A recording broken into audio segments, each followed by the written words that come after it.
균형을 잃고 41,000피트에서 아래로 추락하는 비행기.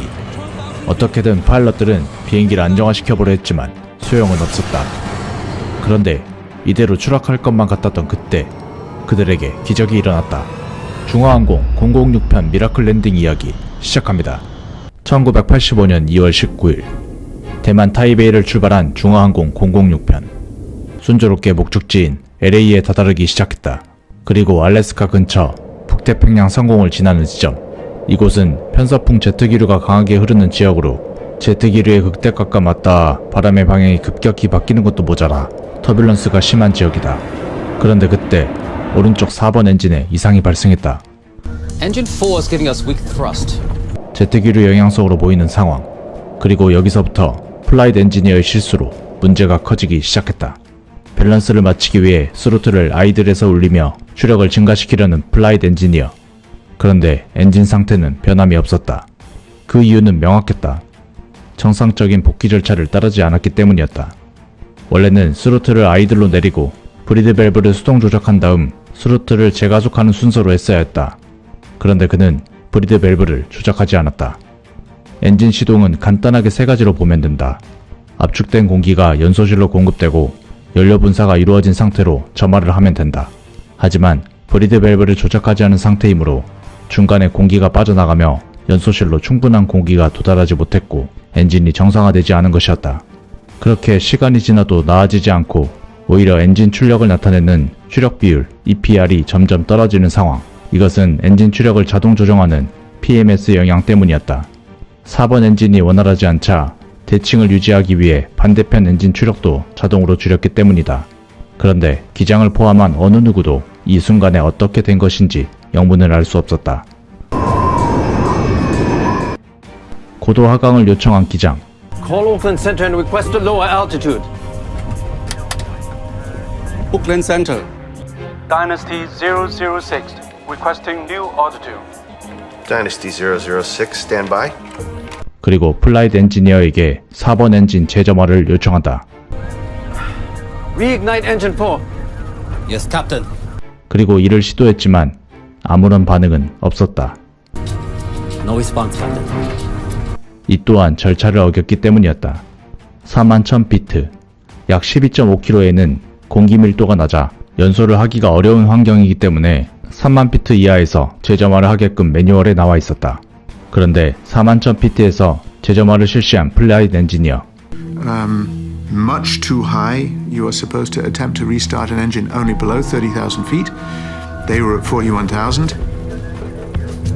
What is a little curious to me is why they didn't use the normal relight procedure.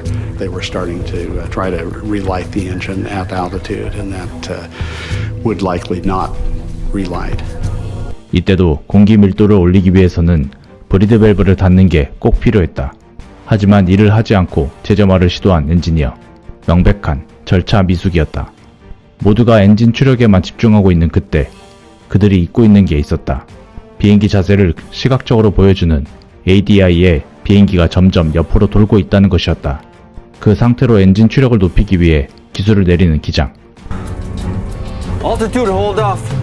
Nose down.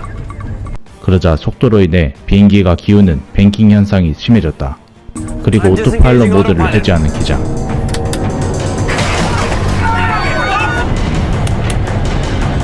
이때부터 대재앙이 펼쳐졌다. 오른쪽 뱅킹이 더욱 심해졌고 엄청난 속도로 추락하는 딥다이브에 빠져버린 것이었다. 그러자 기내에 있던 사람들에게 지옥이 펼쳐졌다. 안전벨트를 하지 않은 사람과 승무원은 지붕으로 날아가 부딪히며 패닉에 빠진 상황. 기장은 떨어지는 속도를 줄이기 위해 모든 엔진을 아이들로 조정한 상황이었다. 그런데 이를 모르는 플라이트 엔지니어는 모든 엔진에 문제가 생겼다고 보고했다. Dynasty 006, Oakland Center, how do you hear me? Airspeed 270, 280. 설상가상으로 구름 때문에 어디가 수평선인지 구분조차 어려웠다. 최고 한계 속도를 초과하며 미친듯이 아래로 추락하는 비행기. 그때 엄청난 속도에 버티지 못한 랜딩 기어 도어가 떨어져 나갔고 중력으로 인해 랜딩 기어가 아래로 떨어졌다. 그런데 이것이 그들을 살릴 수 있는 원동력이었다. 공기 저항이 발생하며 속도가 줄었기 때문이다. 그렇게 약 2분 30초 동안 3만 피트 이상을 내려온 비행기. 기내는 그야말로 지옥이었다. 그리고 잠시 후 구름을 뚫고 내려와 바다가 보이는 순간 승객들은 생각했다. 이대로는 죽겠구나. It looked like you have a magnifying glass and you went like that, and all of a sudden the white water break becoming closer and closer, faster and faster. It's like incredible, and we thought we were going to die. 하지만 여기서 끝까지 포기하지 않는 사람이 있었다. 그것은 바로 기장이었다. 눈앞에 수평선이 보이자 요크를 조작해 기술을 안정화시키는 기장, 그리고 스로틀을 조작하며 엔진 추력을 높였고 1, 2, 3번 엔진이 작동했다. 하지만 4번 엔진은 아까와 동일한 상황이었다. 이에 다시 한번 재점화를 요청했고 이 엔진 또한 동작하기 시작했다. Engine 4 reignited. 아래로 내려오며 공기 밀도가 높아지며 재점화가 된 것이었다. 그리고 수평선을 맞추며 비행기를 안정화시킨 캡틴은 기내 방송을 하기 시작했다. Ladies and gentlemen, this is the captain speaking. 하지만 기내에서는 아무런 소리가 나지 않았다. 모두가 지옥을 맛보았고 그들이 지금 죽었다고 착각했기 때문이었다. The whole plane was quiet, real quiet. Nobody talked very much. If they talk, were whispering because we don't know. We still don't know we're going to live or die. 이머전시를 선언하며 LA에서 샌프란시스코로 루트를 변경한 중화항공 006편. Dynasty 006, Oakland Center. You are now cleared. You are free to descend at pilot's discretion. 모두가 숨죽이며 성공적인 랜딩을 기도하고 있었다. 점점 활주로에 가까워지는 비행기. 마침내 터치다운에 성공했고 잠시 후 비행기는 멈춰서며 모두가 환호했다.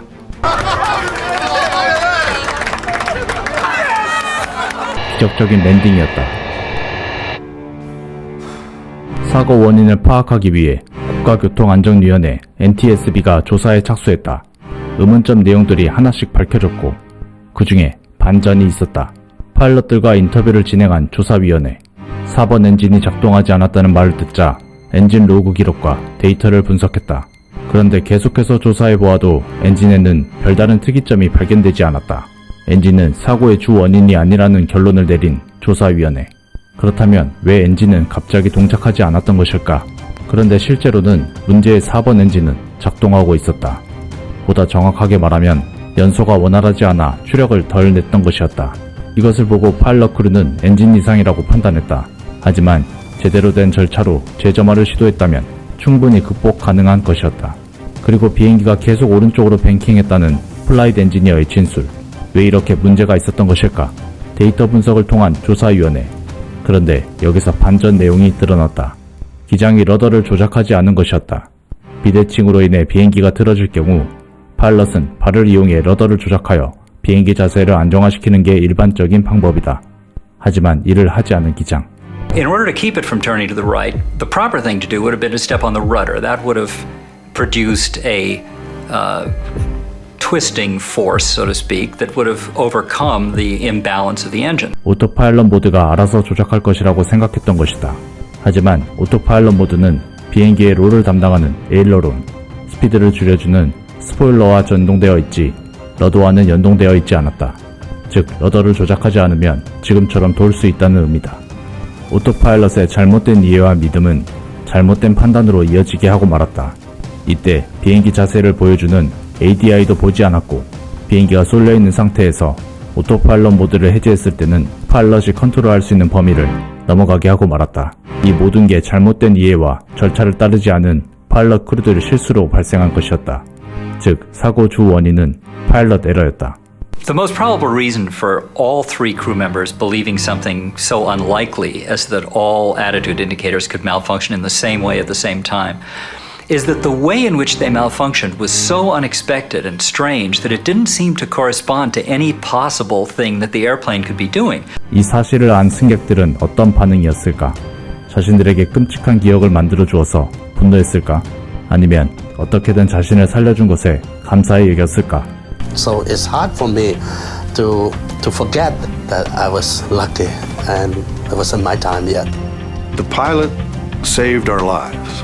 He got us into it, but he got us out of it. The one big thing they did right, and one only ever needs to do one big thing, is they saved the airplane. 파일럿의 실수로 일어난 일이지만 어떻게든 승객들을 살리려고 한 파일럿 정신은 높이 평가해야 한다는 것을 여러분은 어떻게 생각하시나요? 여러분의 의견을 댓글로 남겨주세요.